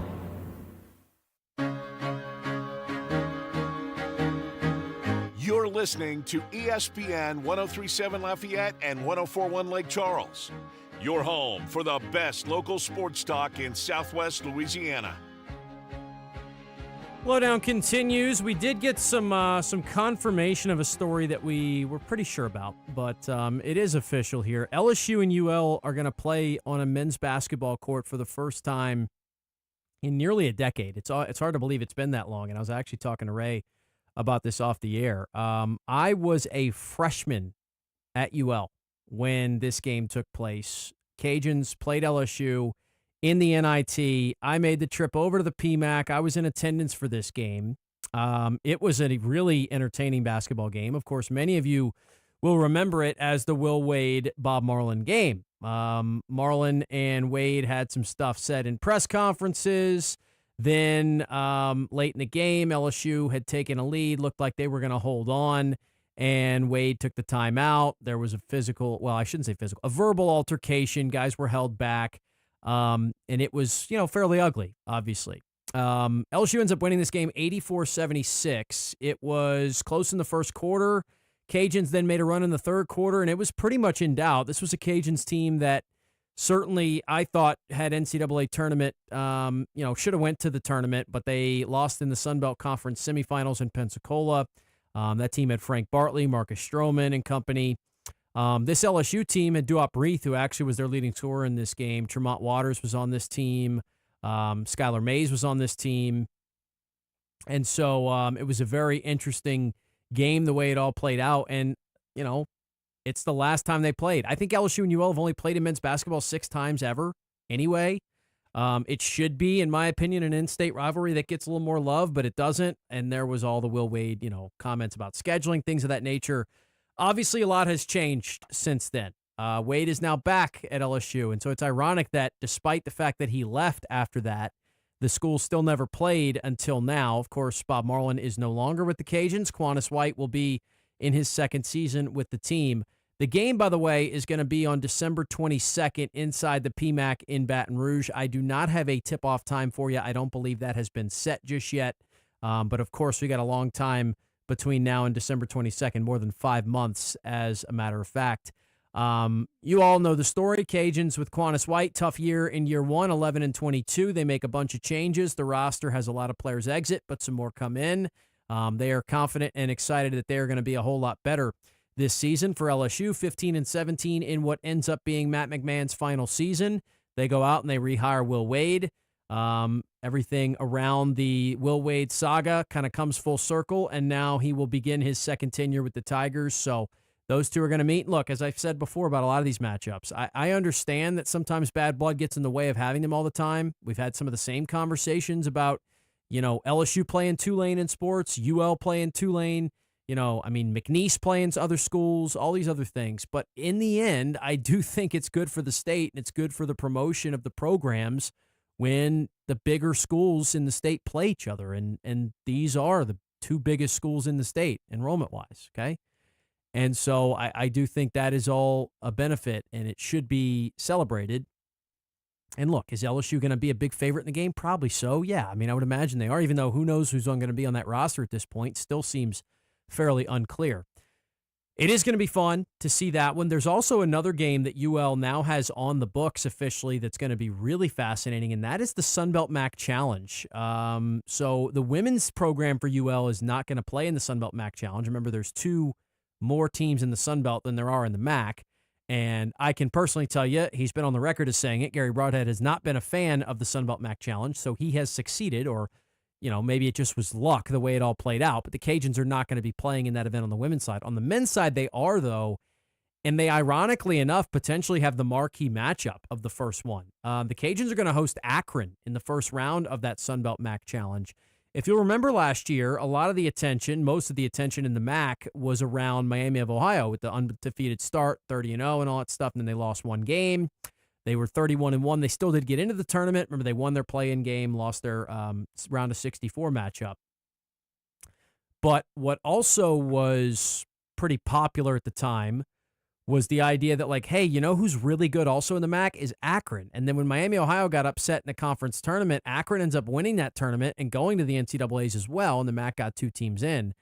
Akron has been the kind of the gold standard in the MAC for a handful of years now, and they have been a really, really good balanced program that has made trips to the NCAA tournament and has certainly been, near the top of that conference and one of the better teams in all of mid-major basketball. So this is a really interesting way for the Cajuns to open up the season. Akron, I'll remind you, last year was 29-6. They went 17-1 in the MAC. Their only loss coming to Miami, Ohio. They went 15-0 at home. I mean, this was a really, really good basketball team. They ended up losing to Texas Tech in their first round game of the tournament after they beat Toledo in the MAC championship. Remember, they didn't have to run into Miami, Ohio because they got upset beforehand. To make it even more impressive, in addition to 29-6 this past season, Akron went 28-7 the year before that with another 17-1 mark in conference play. 24-11 the year before that. So, like, they've been here and they've been solid. Now, we know things change in the world of college athletics now, so I don't know what the Akron roster looks like. I haven't gotten that far into my prep, but this is a really good game to start the season off with that the Cajuns get at home, which is also, a benefit to you. But we might have an early indicator of just how much improved this Cajuns team's going to be. Last year, remember, they had to start with the Sunbelt MAC Challenge on the road, and they fell 75-64 against Ball State in the first game of the 2025-26 season. So, LSU and UL on December the 22nd in the PMAC, UL and Akron on November the 2nd in the Cajun Dome. Those are your first 2, like, double confirmed games. And then we also found out as well most recently that the Cajuns are going to be playing again in California. They got these games booked and on the way. They're going to be playing in a 2-game series. It's going to be called the Acrisure Series with campus games. They're playing at the University of San Francisco and at the USC Trojans. So how about that? I'm pretty confident that's never happened before. UL is going to play games against USC in both football and basketball in the same season. So that's a little bit of a unique spin there as well. And I can guarantee 150% it's the first time they've ever played games against USC in football and basketball when USC was a Big Ten conference member, which still makes legitimately zero sense in the world, in my opinion. All right, we'll take another time out here. We've got plenty more time to hang out. It is an open hour here after we got through with Johnny in the first part, so we will take a break. We'll be back in a bit. This is the LohDown on a Thursday. Live on ESPN 103.7 Lafayette and 104.1 Lake Charles, Southwest Louisiana's sports station. This game isn't fun. This game is a war. It's time for the 2-minute drill. Hurry it up, hurry it up, hurry it up. Powered by B1 Bank. Visit b1bank.com to find a location near you. Come on, let's go, you guys. Get in here, we gotta go fast now. The Houston Astros fell 8-3 to the Washington Nationals yesterday, dropping Game 3 and the series. Spencer Arrighetti struggled in the loss, lasting just 4 innings while allowing all 8 runs on 7 hits and 6 walks. The Astros will have an off day for travel today as they'll head to Dallas to face the Texas Rangers for 3 games in their last series before the All-Star break, and it'll get underway Friday night from Globe Life Field. In the FIFA World Cup, only one game will be on today, and it'll be the two-time world champions France facing Morocco in the first game of the quarterfinals. Kylian Mbappe and his French side are a 1.5-goal favorite over the Moroccans, and kickoff is at 3 p.m. from Gillette Stadium. In the PGA, the Genesis Scottish Open begins play today from the Renaissance Club in North Berwick, Scotland. The favorites for the Scottish Open are Scotty Scheffler at plus 600, Rory McIlroy at plus 1,000, and Jon Rahm at plus 1,600. Former Astro and three-time Cy Young Award winner Justin Verlander announced yesterday that he'll retire at the end of the season. At 43 years old, Verlander is the oldest active player in Major League Baseball and will wrap up his 21-year career with the team where it all began, the Detroit Tigers. The New Orleans Saints announced their 2026 training camp schedule yesterday. Camp opens on Wednesday, July 29th with a closed practice before the next 5 sessions are open to the fans. Overall, 10 of the team's 14 practices will be open to the public, including joint sessions with the Cowboys in California and the Jaguars in Metairie. I'm Blake Persher, and you're listening to ESPN 103.7 Lafayette and 104.1 Lake Charles.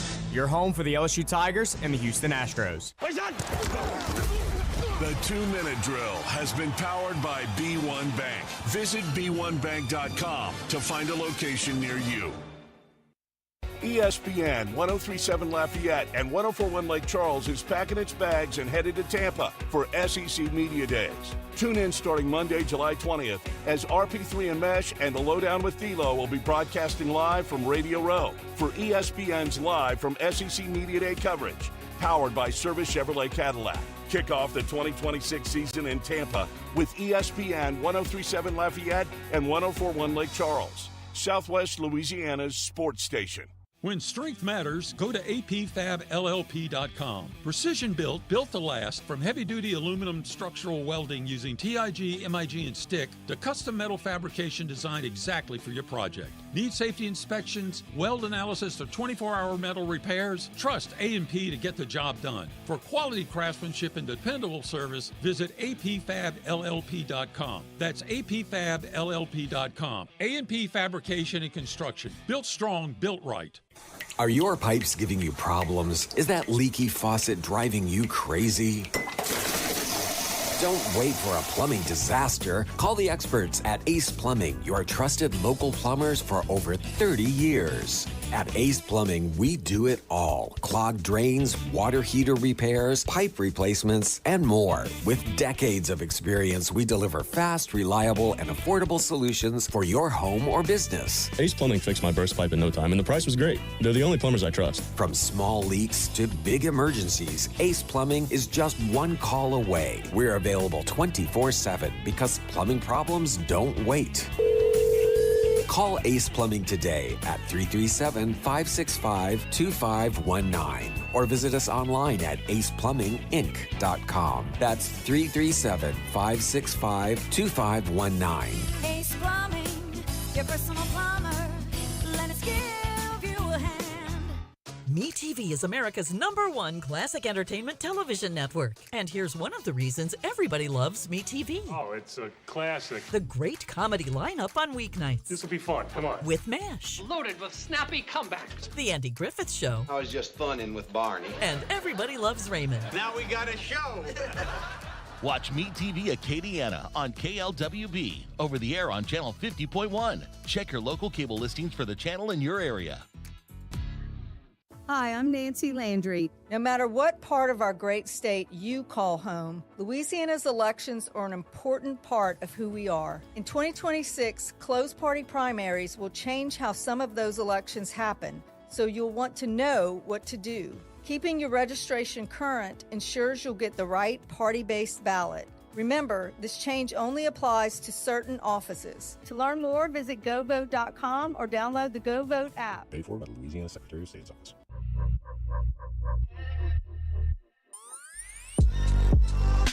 Back to the sports talk you not only want, but need. This is ESPN 103.7 Lafayette and 104.1 Lake Charles, Southwest Louisiana's sports station.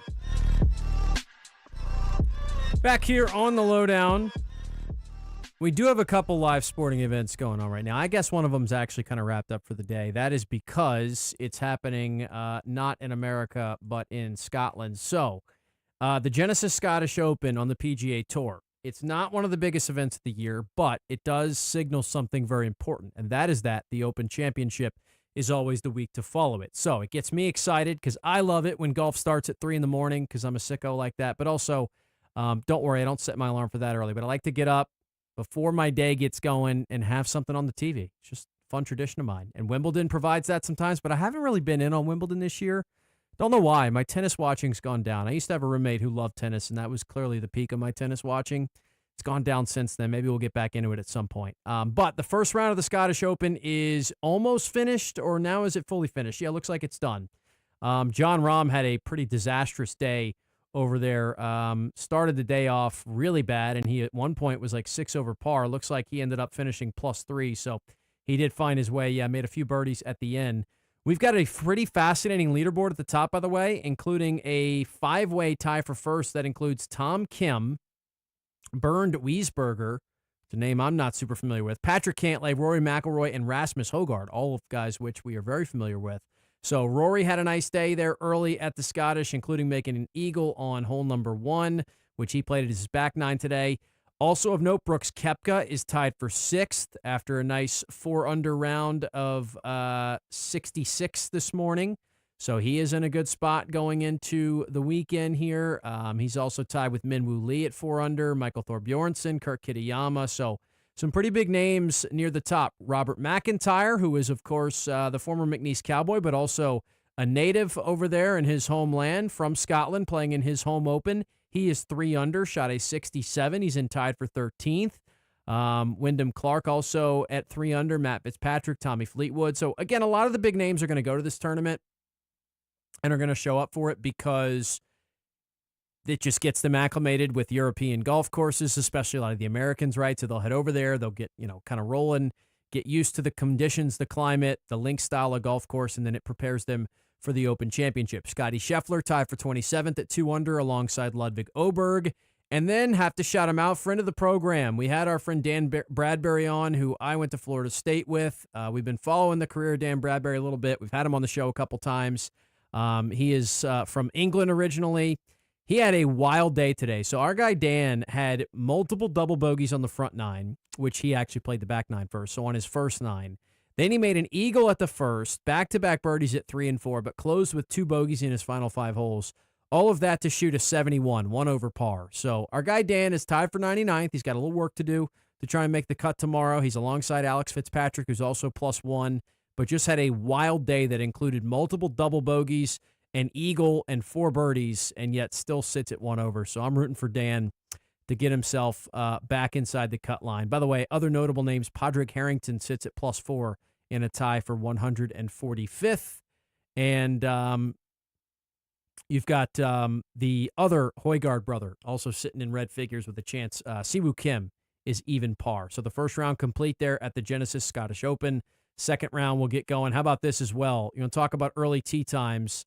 Tomorrow morning, if you want to get ready for this, the first tee time of the day is at 1 a.m. Central Time. They'll go from 1 o'clock till 8:30 in the morning. That is when the final group gets going. Dan Bradbury playing with Jake Knapp, by the way, and Nacho Elvira. Okay, in addition to that, the other thing that I mentioned that is live right now is the Pelicans Summer League game has officially begun. It's apparently being broadcasted on Prime Video, and I guess that's awesome. That if you're interested, if you're super locked in on trying to watch Pelicans Summer League basketball. The roster, though, does have some interesting things on it. I didn't really go through this at all, and look, I won't spend a ton of time on it, but we'll at least go through some of this stuff.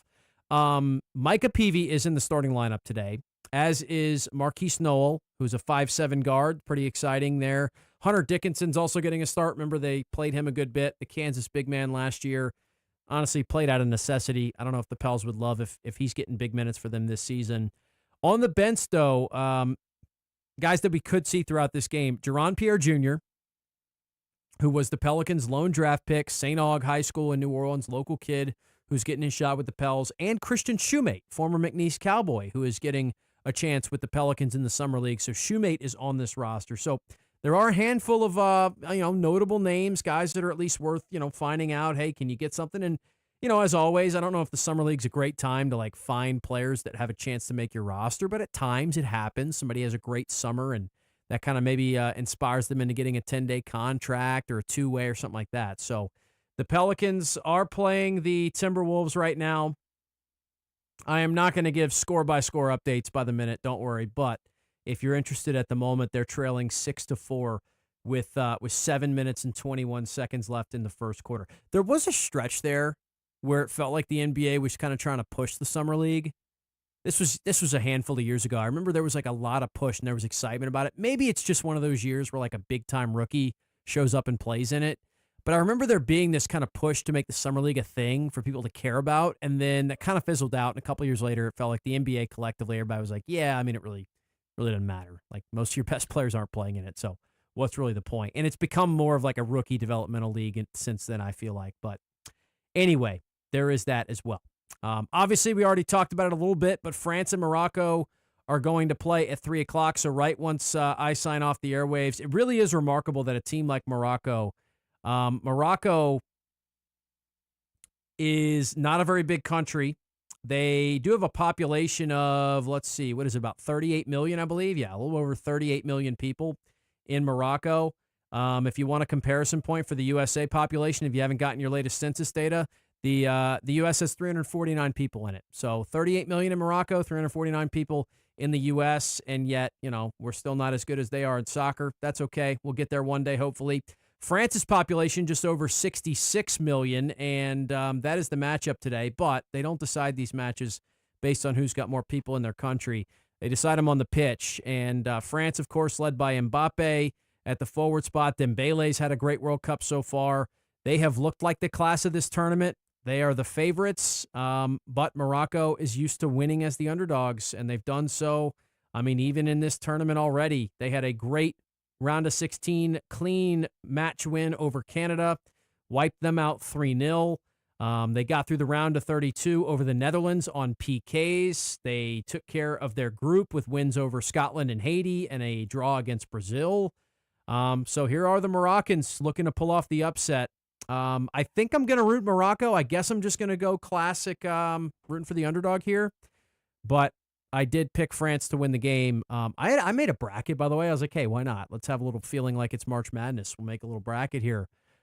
See who can make a bunch of correct picks. And I'm actually doing pretty well. And I had France winning the whole tournament. So I guess if I want that bracket to end up scoring a bunch of points, then sticking with France is going to be the way to go. But I'm looking forward to it, and we'll see that one right when we get off the airwaves. Tomorrow we get Belgium and Spain starting at 2 o'clock, so that one will be going on during our second hour, and that should be a fun way to set up the weekend as well. As far as the Astros are concerned, we spent some time on them in the first hour. They get the series loss there against the Nationals yesterday. They are traveling today, and then they face the Texas Rangers tomorrow. I did say this on RP3 and Mesh. If you missed it earlier, it sounds like Jeremy Pena has a chance to return and actually play in tomorrow night's game, which would be a moderate surprise to me, but maybe they have gotten that figured out. That'd be a nice boost to the Astros lineup that's been kind of piecing it together, so to speak, since he went out. So the Stros have a shot to potentially get Pena back. It's an important 3-game stretch, no doubt about it. As you head into All-Star break time here for where Houston is. And I know Kevin had dreams of the Stros getting back above 500 before the All-Star break. That likely would have needed them to get a win in yesterday's game, and they did not do so against the Nats. But you take a look at this thing. You've got 3 games left, and ironically enough, it kind of snuck up on me this year. The Home Run Derby is on Monday night, and then we'll have the All-Star game on Tuesday night. But you get 3 games against Texas, who, by the way, are still sitting right there in that 3-way kind of American League West jumble towards the top of the standings there. It's right now Seattle by a half game over Texas, and then a game and a half between Texas and the Astros, but they are even in the win column. Stros are 46 and 49. Rangers are 46 and 46. So these 3 games here, as you head into the break, I mean, it could be a nice little surge for the Stros headed into the All-Star break, or it could really put them further behind the 8 ball. And they do have it lined up. Ironically enough, I can't believe I'm saying this. I can believe it about Hunter Brown. You get Hunter Brown on Friday night, Peter Lambert on Saturday, and that's probably the Astros' second-best pitcher right now, bar none. Like, I don't know if it's all that close, which is not something I expected to say heading into the season. And then Sunday's pitchers are both still TBD. The Rangers, for the record, have not made any announcements about their starting rotation in this series. And the Rangers, I do believe, are also off today. So they'll play the Angels tonight. Okay, maybe that's why. Nathan Eovaldi's going to pitch for Texas tonight. So the Astros won't see Eovaldi, but we'll see who they do line up against for that 3-game set.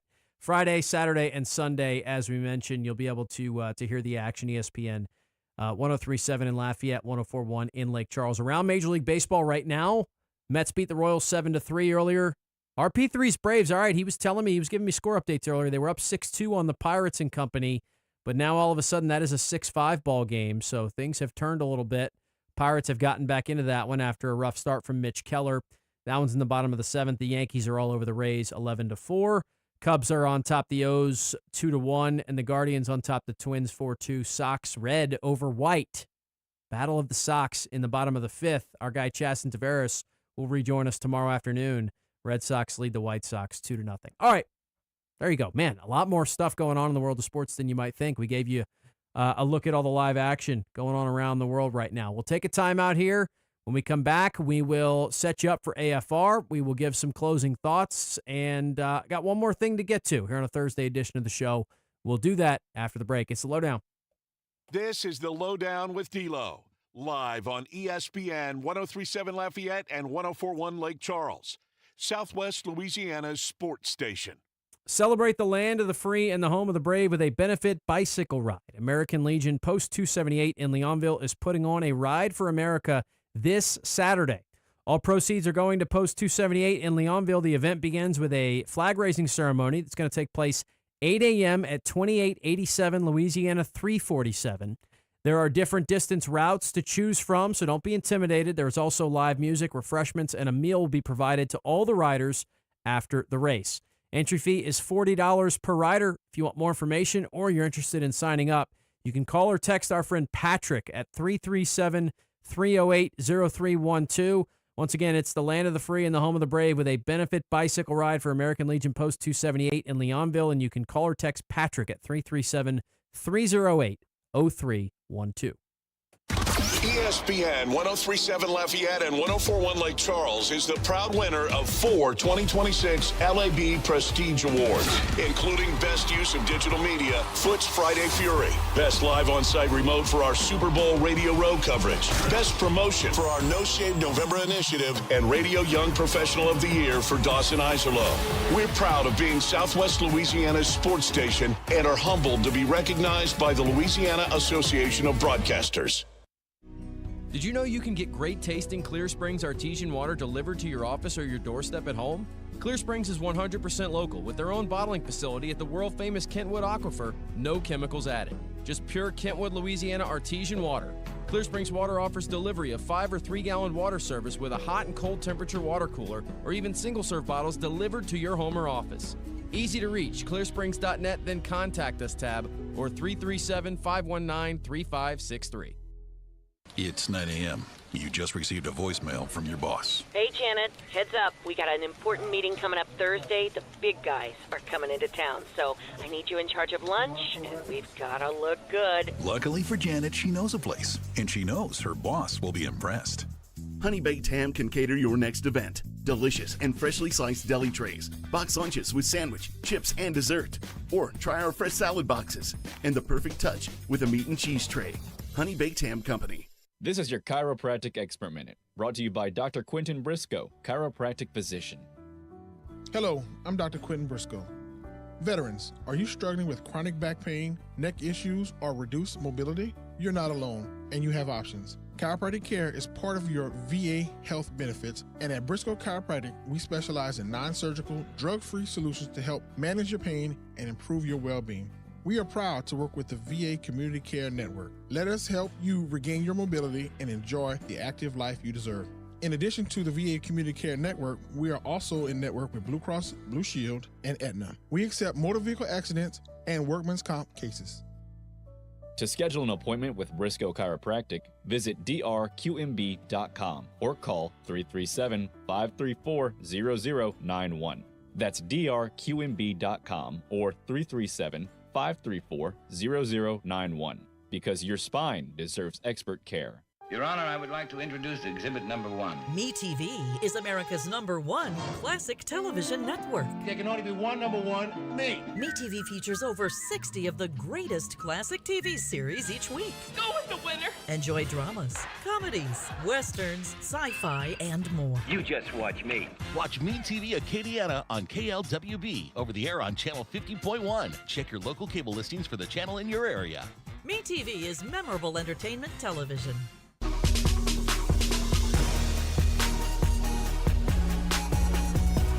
Helping you get through your workday. This is ESPN 1037 Lafayette and 1041 Lake Charles, Southwest Louisiana's sports station. All right, it's the Lowdown. I said I had one more thing to get to. I guess I lied. I think I have two. I have two more things left on the show here as we're in the final segment on a Thursday edition. Both of which involve some audio clips from some national ESPN guests, analysts. We'll start with this on the NBA side of things. I'm not the NBA offseason. I mean, really all the off seasons. Like I'm not an off-season guy, and I know there has to be a lot of conversation about them, but I think, if you've listened to the show for a while now, you probably know I just prefer to analyze the stuff on the field, but I get it's a part of it, and I'm not going to shy away from it. The one storyline of this NBA offseason that I have found sparklingly interesting is how LeBron James is going to finish his career, because I've gone through phases with LeBron, whether I really liked him, kind of didn't like him that much. I've generally been positive, I think, with my thoughts of LeBron throughout his career, but there's no denying he's one of the best players of all time. So, I am invested in the idea of what the end of his career is going to look like. And there's some really interesting things going on, and it's starting to feel, in my opinion at least, like heading back to Cleveland is where this thing is ending up. This was Brian Windhorst on the LeBron James quest that teams are on right now, and kind of feeling like maybe Cleveland is taking the lead a little bit. Take a listen. Do you know how many tax resolution firms have been? It would help if I played the right clip. Now you could take a listen.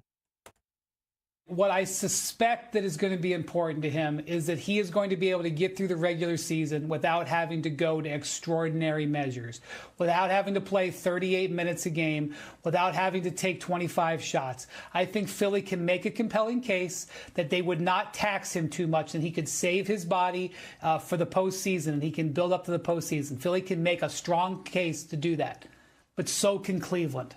Cleveland has a build-out just as strong as Philly, and they are home. And I mean, that's what everybody out there is worried about, is they're trying to make a compelling case. Can anybody make the compelling case that's more compelling on the roster than Cleveland and more compelling on the home front than Cleveland? The teams out there that I've talked to are skeptical. They don't know for sure, but they're skeptical.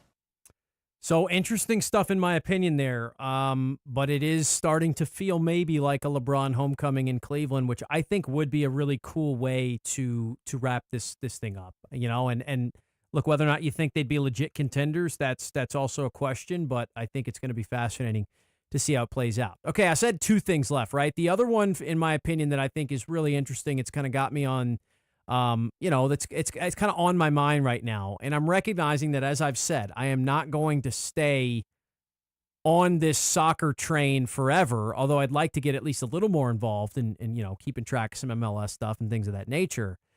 Where does this U.S. men's national team go from here? So there are a lot of different opinions on it right now, of course. And this is Dan Wetzel, ESPN senior writer, giving his take on why there are still issues with the U.S. men's national team and elevating them to a new level of competition.